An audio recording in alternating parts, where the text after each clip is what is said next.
The fabric of life can fray with breathtaking speed, as if the ground beneath you has been swept away in an instant. One moment everything feels solid, immutable, and the next it's crumbling into dust.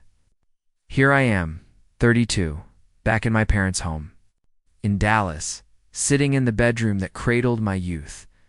The walls still hold faded posters of bands I once adored, their edges curling with time, while my old desk sits cluttered with relics, small tokens from a version of myself that feels like a stranger.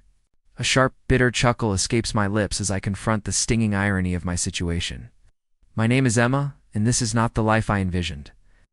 I never imagined I'd return here, sifting through the echoes of my past, grappling with the decisions that led me to this moment. It all began with Ethan. We met at a friend's housewarming party hosted by Sarah, who had just settled into a charming townhouse, the kind of place I'd always dreamed of calling my own. As I stepped inside, a pang of envy hit me, not just for the tasteful furnishings or the inviting warmth, but for the life Sarah had crafted. A thriving career, a devoted fiancé, a future brimming with promise.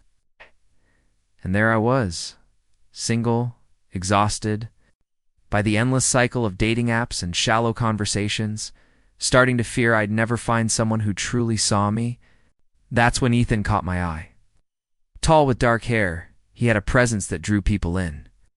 But it wasn't his looks that struck me, it was the way he listened, fully engaged, absorbing every word with genuine care.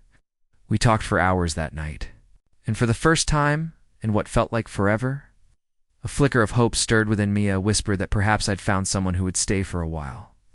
Ethan was everything I'd ever hoped for. He was kind, attentive, a steady anchor in a chaotic world.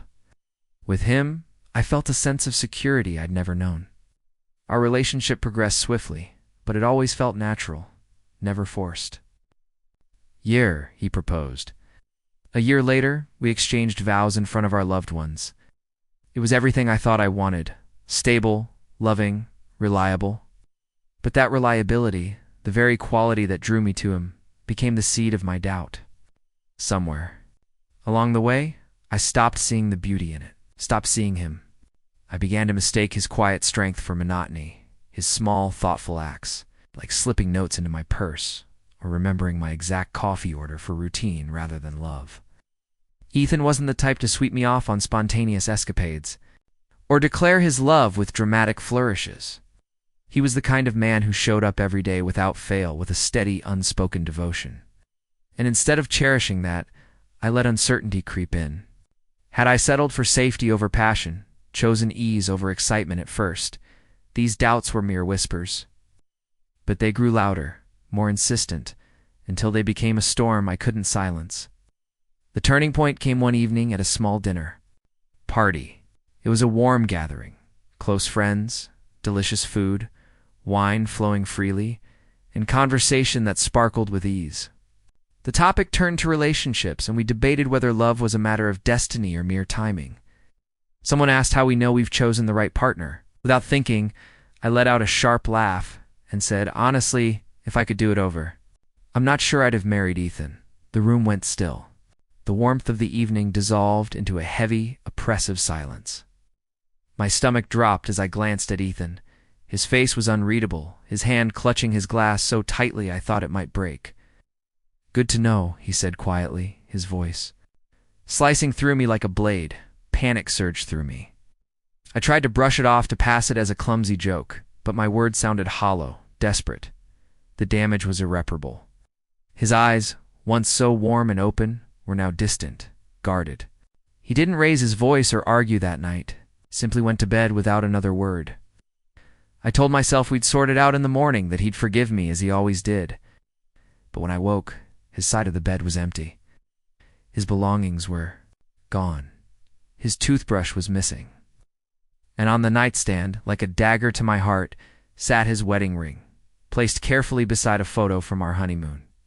I stared at it, numb, trying to grasp the void that had opened up. I called him. No answer. Texted nothing. I clung to the hope that he just needed space, that he'd return once the hurt faded. But days stretched into weeks, and weeks into a month. That's when it hit me. He was gone for good. What stung most wasn't just his absence. It was how effortlessly he seemed to move forward while I was drowning in remorse and grief. Ethan was already carving out a new life.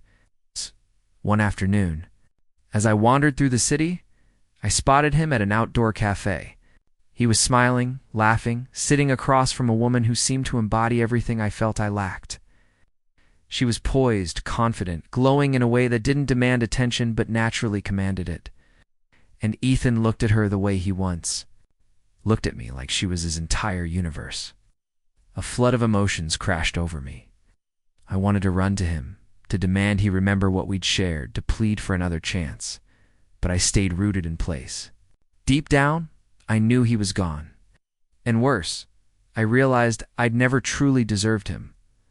Regret isn't a loud, crashing wave. It's a quiet, creeping shadow that seeps into the corners of your life until you wake up and realize you've shattered something irreplaceable. I had something rare and I let it slip away because I was too consumed by chasing what I thought I was missing. Ethan didn't leave because he stopped loving me. Left because he finally saw that I could never love him the way he deserved. Now, sitting alone in the bedroom of my childhood, surrounded by the fragments of a life I once knew, I'm suffocating under the weight of my own choices. I wonder how I let it all unravel. They say, you don't know what you have until it's gone. But sometimes you do know. Just never believe it could truly disappear.